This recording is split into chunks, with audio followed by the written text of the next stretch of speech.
I said to myself, come, experience joy, discover the good things in life. But then I realized that it was all in vain, like chasing after the wind. Joy means nothing if it leads to madness, and I saw that giving in to wine and extravagance, while keeping my mind oriented by wisdom, made the most sense. I wanted to understand what truly matters in life under the sun during the short days of human existence. So I embarked on great projects, built houses, planted vineyards for myself, made gardens and orchards, planting all kinds of fruit trees. I also made reservoirs for my flourishing trees. I bought slaves and had slaves born in my house. I owned more cattle and sheep than anyone before me in Jerusalem. I gathered silver and gold, treasures of kings and provinces. I had male and female singers and a harem of the delights of men. I became more famous and powerful than anyone before me in Jerusalem, and I preserved my wisdom. I denied myself nothing that my eyes desired. I did not refuse my heart any pleasure. In fact, I found joy in all my work. This was the reward of all my efforts. But when I considered everything my hands had done, and all the labor I had put into it, I realized it was all meaningless, like chasing the wind.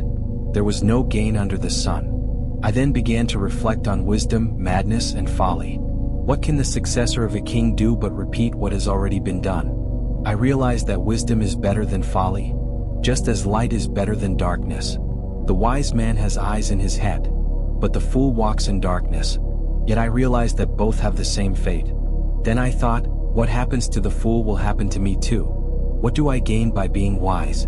So I said to myself, this is meaningless. Neither the wise man nor the fool will be remembered forever.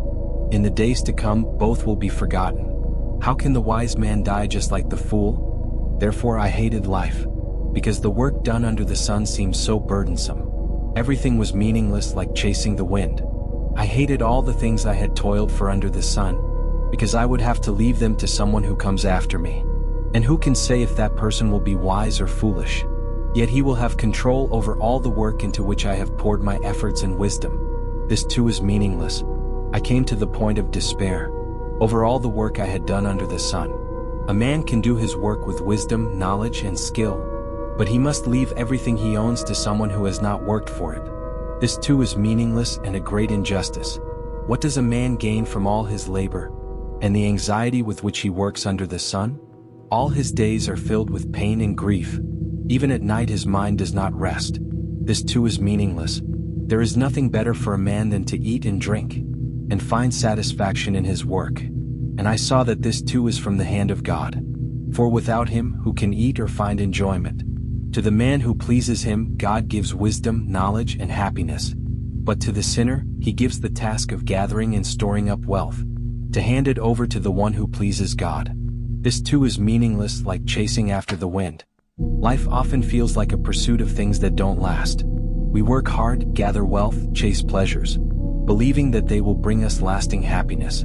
But in the end, we realize that everything seems fleeting, like chasing after the wind. We strive for wisdom, success, and joy, but time makes us question their true value. Does it really matter if we are wise or foolish? Does it change the fact that we all share the same fate?